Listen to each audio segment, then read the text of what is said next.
After studying this module, you shall be able to know about human dentition, structural difference between human and animal dentition, and the forensic significance of human and animal dentition.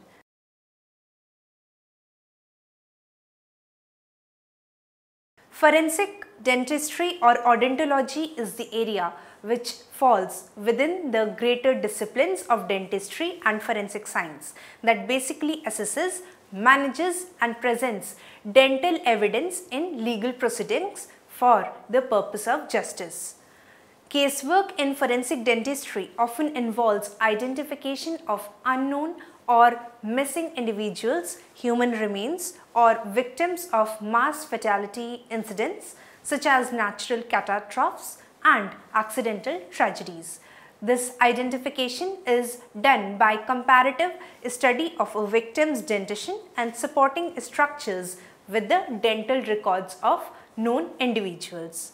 The latter records may be obtained from private dental offices, prison or the military dental databases or records that are retained by the Federal Bureau of Investigation or the FBI by its National Crime Information Center's missing, unidentified and wanted persons file in a web environment.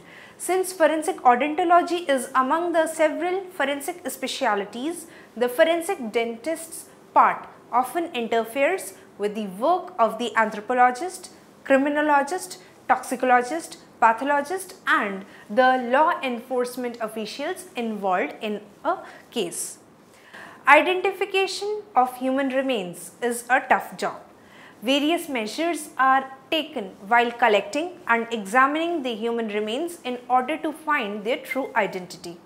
The job of any forensic scientist are to collect the evidence at first, preserve it and interpret the trace evidences found at the crime scene or scene of crime, and then to pass on the exact results found on the basis of examination to the judicial authority in a form of report.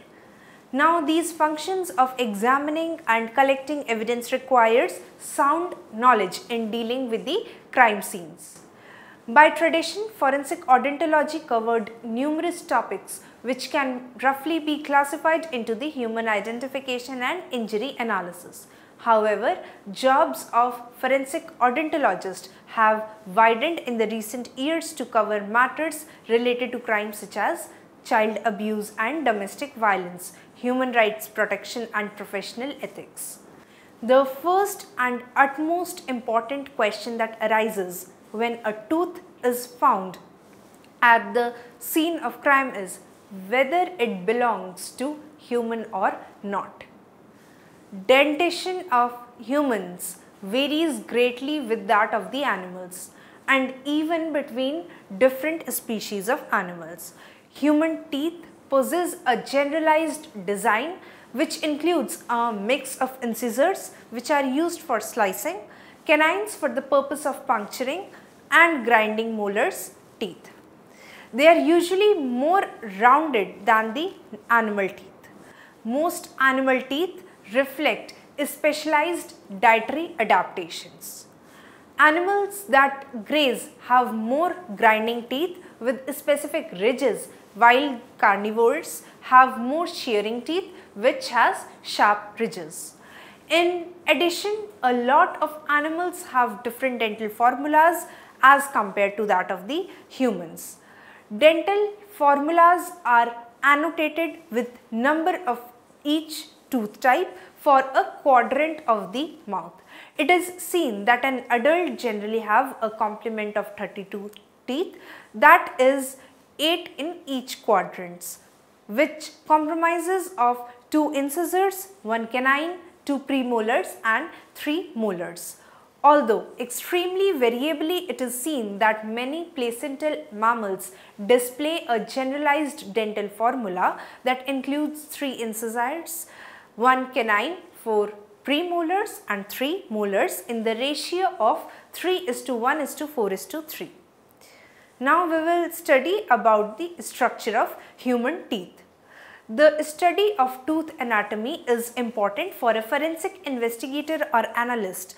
The knowledge of anatomy and composition leads to the identification in case of mass disasters or the unknown deceased.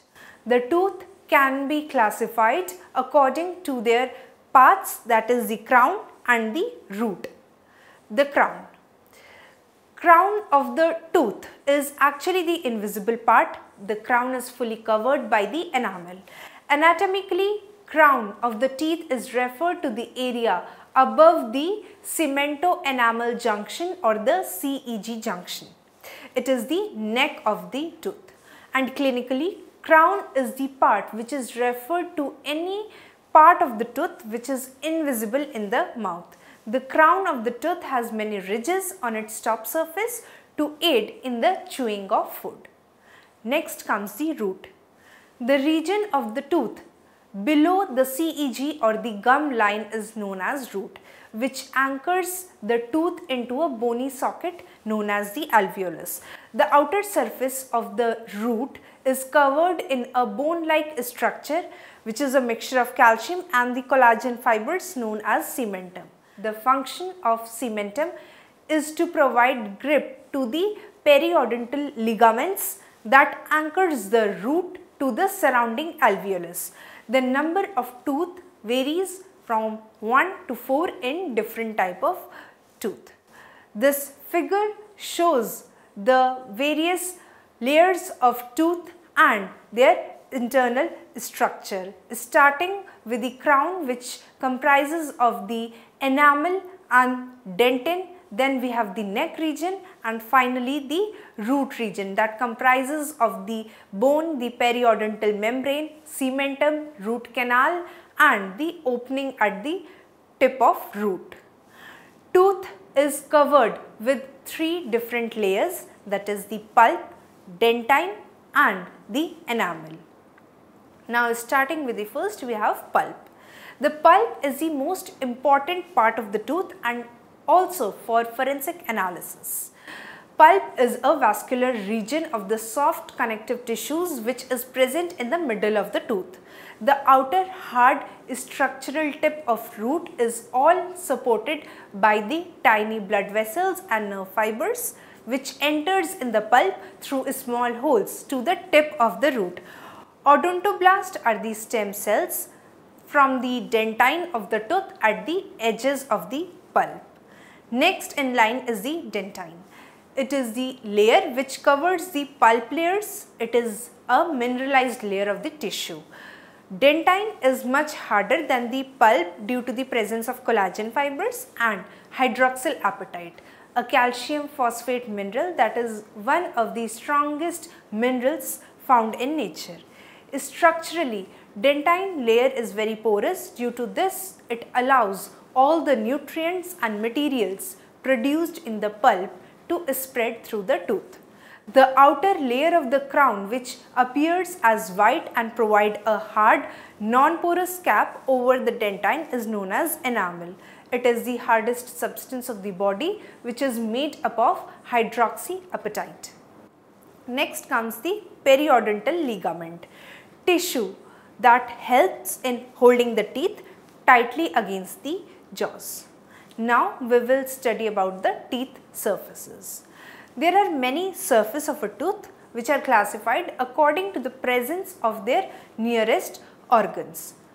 So starting with the first classification, we have the first surface of tooth, that is the lingual surface, that is the surface near to the tongue as shown in the figure. Next is the palatal surface. When the lingual surface is towards the maxillary teeth besides the hard palate is known as the palatal surface. Third is the facial surface. That surface which is nearest to the cheeks or lips are referred to as the facial surface. Fourth is the buccal surface. When facial surface is found on the posterior teeth that is nearest to the cheeks. And last one is the labial surface, when the facial surface is found on the anterior of the teeth. Next we will study about the types of cusps in teeth. The study of cusp is important in identifying the type of teeth. Cusp is an elevation which is present on the occlusal surface of the posterior teeth. Starting with the canine, it is the one cusped, maxillary premolar and mandibular first premolar are two cusped, mandibular second premolar are three cusped, that is one buccal and two lingual, maxillary molar is two buccal and two lingual. Maxillary first molar has a special character of cusp called the cusp of Carabelli or the five cusp. Now we will study about teeth development. We begin life as a single cell starting with the zygote. The zygote is a small ball of cells which in turn produces the human embryo. The actual development of teeth starts at approximately 6 to 7 weeks after conception. Teeth develop from the interaction of the oral epithelial cells and the underlying mesenchymal cells. In humans, there are two sets of teeth which develop, that is 20 primary teeth and 32 permanent teeth. Tooth develops through three successive early stages, starting with the bud stage, then comes the cap stage, and the third one is the bell stage. Each stage is defined according to the shape of the epithelial enamel organ, which is a part of the developing tooth. In the early stages of the tooth development, the germ grows and the cells that is supposed to form the hard tissues of the teeth differentiate. This differentiation occurs in the bell stage, setting the stage for enamel and dentin formation. When crown part of the tooth forms the roots of the teeth, it also begins to mineralize. After the root calcification, the supporting tissues of the teeth begins to develop, such as the cementum, periodontal ligament and the alveolar bone. Subsequently, the completed tooth erupts into the oral cavity. Until a functional tooth and its supporting structures are not fully developed, there is continuous formation of root and the cement genesis. This figure shows the stages of tooth development starting from the dental lamina, that is the initiation, then it comes to the bud and the cap stage having the morphogenesis process, then the bell stage, that is the stage of cell differentiation, and lastly eruption or the matrix secretion. Bud stage, it is the rounded localized growth of epithelial cells surrounded by proliferating mesenchymal cells. Third is the cap stage. In this stage, it is observed that the rounded epithelial bud enlarges and it gains a concave surface and becomes enamel organ and the mesenchyme forms the dental papillae, whereas the tissues surrounding these two structures is the dental follicle. This figure shows the cap stage wherein the epithelial cells becomes the enamel organ, the mesenchyme forms the dental papilla and the tissue surrounding these two structures is the dental follicle. Bell stage, this is the third stage. After the growth of the papilla and the enamel organ, the tooth reaches the morphodifferentiation and histodifferentiation stage, that is also known as the bell stage. In this stage, the inner enamel epithelial cells are described by the shape of the tooth they form. The cells of the enamel organ have differentiated into the outer enamel epithelial cells, which covers the enamel organ, and the inner enamel epithelial cell, which becomes the ameloblast that forms the enamel of the tooth crown. Between these two cell layers are the stellate reticulum cells, which are star shaped with process attached to each other. This figure shows the bell stage in tooth development. A fourth layer which is found in the enamel organ is composed of stratum intermedium cells which lie next to the inner enamel epithelial cells. They provide assistance to the ameloblast in the formation of enamel. The main role of the outer enamel epithelial cell is to organize a network of capillaries that will bring the nutrition to the ameloblast. When mesenchymal cells differentiate, the cells in the periphery of the dental papilla become odontoblast. Then these cells elongate and become columnar and form a matrix of collagen fibers identified as the predentin, which becomes finally the dentine. The next differentiation of ameloblast after several increments of dentin have formed the enamel matrix. And after the enamel organ is differentiated, the dental lamina begins to degenerate by undergoing lysis. Cells interact through a system of effectors, modulators and receptors called the cell signaling. Next, we will study about the initiation of the tooth development. Teeth develop from two types of cells, that is the oral epithelial cell from the enamel organ, the mesenchymal cells from the dental papilla. Sometimes neural crest cells also contribute in development process. The first sign of tooth formation is the development of the dental lamina rising from the oral epithelium. It grows into a sheet of epithelial cells that pushes into the underlying mesenchyme around the perimeter of both the maxillary and the mandibular jaws. At the leading edge of the lamina, 20 areas of expansion appear which form tooth buds for the 20 primary teeth. When primary teeth are developed, they form buds for the leading edge of the lamina that continues to grow to develop the permanent teeth and which succeeds to form the 20 primary teeth. Now this portion of the lamella is called the successional lamina, which continues posteriorly into the elongating jaw, and from it comes the posterior teeth which forms behind the primary teeth. In this way, 20 of the permanent teeth replaces the 20 primary teeth and 12 posterior permanent molar develops behind the primary dentition. The last teeth to develop are the third molars, which develops about 15 years after birth. The originating dental lamella makes both the successional and the general lamina, which initiates to play the role in the 6th prenatal week and remains to functional up to the 15th year, producing all 32 teeth. Next is the development of the dental papilla. Papilla cells are important in further enamel organ bud formation into the cap and the bell stages. In appearance, they are densely packed cells which characterize the dental papilla, and it is evident in the early bud stage, during which cells proliferate around the enlarging tooth buds at the leading edge of the dental lamina.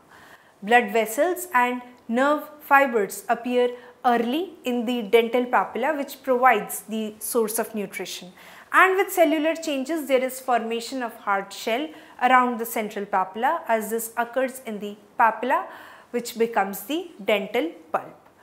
Next is the process of dentinogenesis.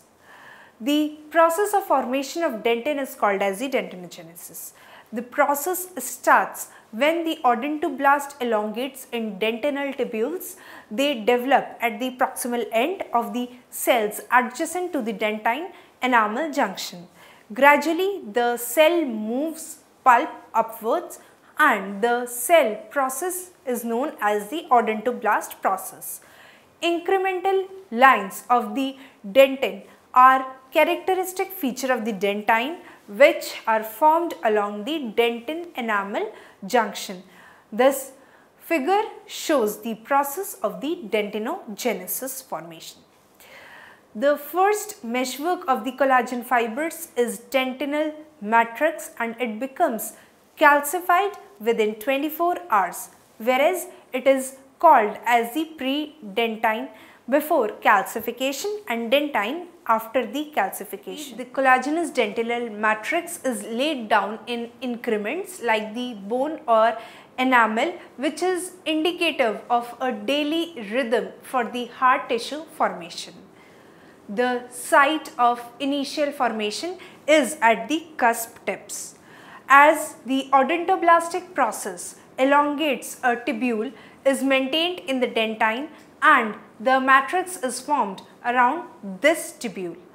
Dentinogenesis takes place in two phases. First is the collagen matrix formation, followed by the deposition of calcium phosphate or the hydroxyapatite crystals in the matrix. Next is calcification. On the surface and in the collagen fiber, there is appearance of the crystal in small vesicles, that is the initiation of calcification.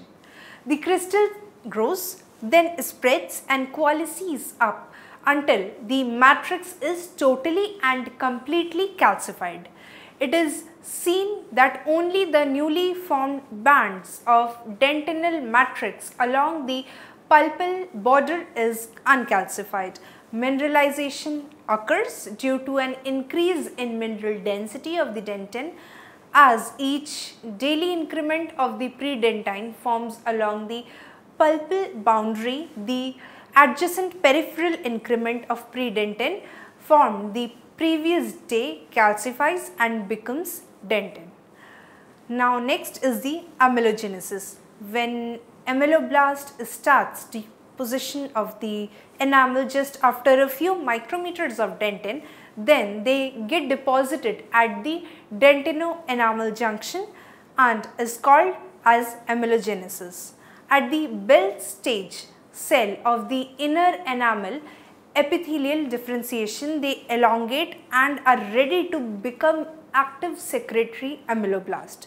The ameloblast exhibit changes as they differentiate in 5 functional stages, starting with morphogenesis, then comes the organization and differentiation, third is secretion, fourth is maturation, and fifth is protection.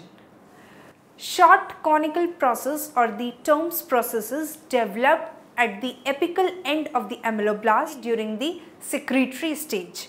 Junctional complexes, which are known as the terminal bar apparatus, appears at the junction of the cell bodies and Tomes processes and maintains contact between the adjacent cells. The first enamel deposited on the surface of the dentine establishes the dentino-enamel junction. As the enamel matrix develops, it forms in continuous rods from the dentino-enamel junction to the surface of the enamel. When ameloblast begin secretion, the overlying cells of the stratum intermedium change in shape from spindle to pyramidal. Substances that are needed for protection of the enamel arrives via the blood vessels and then it passes through the stellate reticulum to the stratum intermedium and the ameloblast. In this manner, the protein amelogenin is produced. Only a few ameloblasts at the tip of the cusps begin to function initially. As the process proceeds, more ameloblast becomes active and the increments of enamel matrix becomes more prominent. Next, we will study about the structure of non-human teeth. Starting with the first, we have dogs.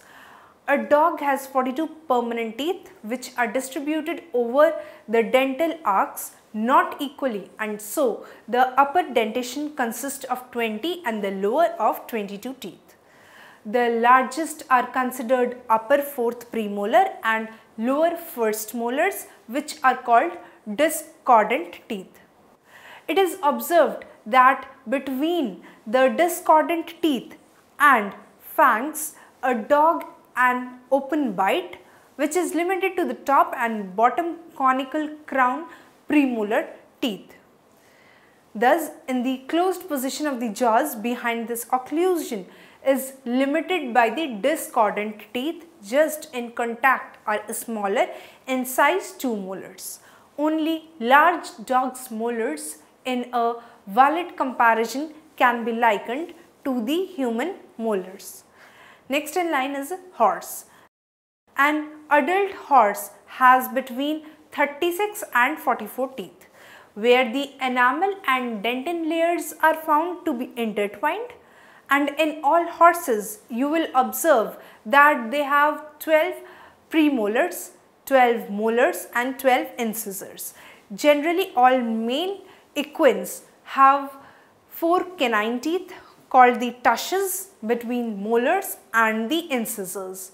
On the other hand, few female horses, that is less than 28%, have canines, and those that do generally have only 1 or 2, which in many cases is seen, that are only partly erupted.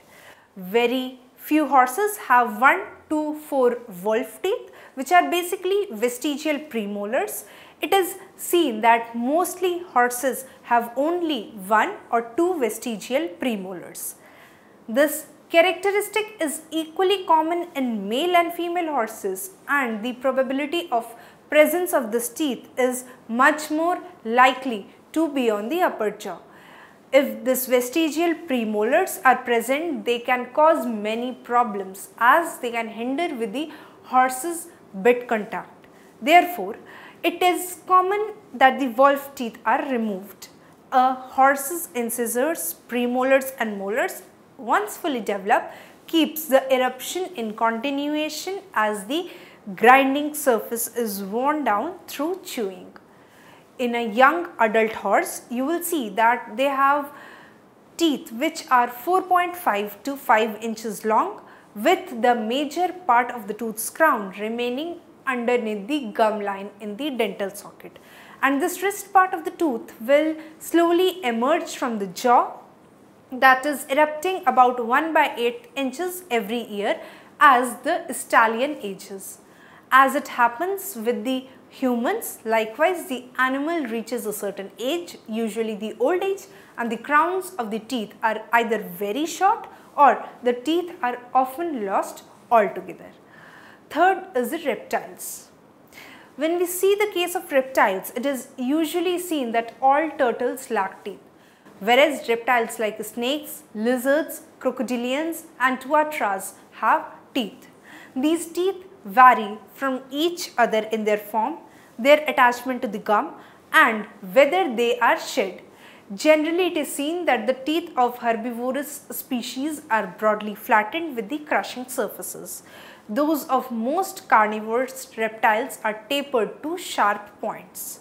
Often the teeth in the front of the mouth have recurved tips, which facilitate the puncture of prey during the strike and reduce the chance of the prey escaping. Some serpents have fangs, that is the source of venom. These fangs could be present on either the anterior part of the snake's mouth or near the temporomandibular joint. Cardon 2002 suggests that reptile teeth may well be joined in sockets, that is thecodont, either on the alveolar surface of the jaw or the acrodont, or on the inner side of the jaws, that is pleurodont. In few reptiles, scientists have found thecodont teeth. These are replaced within the same socket, whereas crocodilian teeth are thecodont in nature. Snakes typically have acrodont teeth. Each tooth resides on the occlusal surface of the jaws in a very shallow socket. Replacement teeth rise next to the active teeth. It is seen that most lizards have pleurodont teeth, though we have also seen numerous exceptions which consist of chameleons and bearded dragons. Whereas when it comes to tuatras, it is seen that they have acrodont tooth attachments. The teeth of reptiles usually are similar throughout the mouth. However, the tuatra, crocodilians and venomous snakes have heterodont dentition with more than one tooth type per arcade, as stated in Romer and Parsons in the year 1986. This table shows the teeth and the incisors in various types, such as carnivores, they have sharp teeth and pointed incisors. For herbivores, it is broad and flattened, and incisors are spade shaped. In case of omnivores, teeth are short and incisors are pointed, whereas in case of humans, teeth are broad and flattened and the incisors are spade shaped. This table shows the structure of teeth in carnivores, herbivores, omnivores and humans with that of the canines. In carnivores, the teeth shape is long and sharp and the canines are curved. In case of herbivores, the teeth are dull and short and the canines are long or none. In case of omnivores, teeth are long and sharp whereas the canines are curved. And lastly, in case of humans, teeth are short and the canines are blunt. This table shows the teeth in carnivores, herbivores, omnivores and humans with that of the molars. In carnivores, the teeth shape is sharp and jagged whereas the molars are blade shaped. In case of herbivores, the teeth are flattened with cusp and the molars are complex surface. In case of omnivores, the teeth are sharp blades and the molars are flattened. Whereas in case of humans, the teeth are flattened and the molars are with nodular cusp. Now students, I will summarize all that we have studied in this module. The study of tooth anatomy is important for a forensic investigator or analyst. The knowledge of anatomy and composition leads to the identification in case of mass disasters or unknown deceased. The human tooth can be classified according to their parts, that is the crown and the root. Human tooth is covered with 3 different layers which are pulp, dentine and enamel. The human tooth develops through 3 successive early stages, that is the bud stage, the cap stage and the bell stage.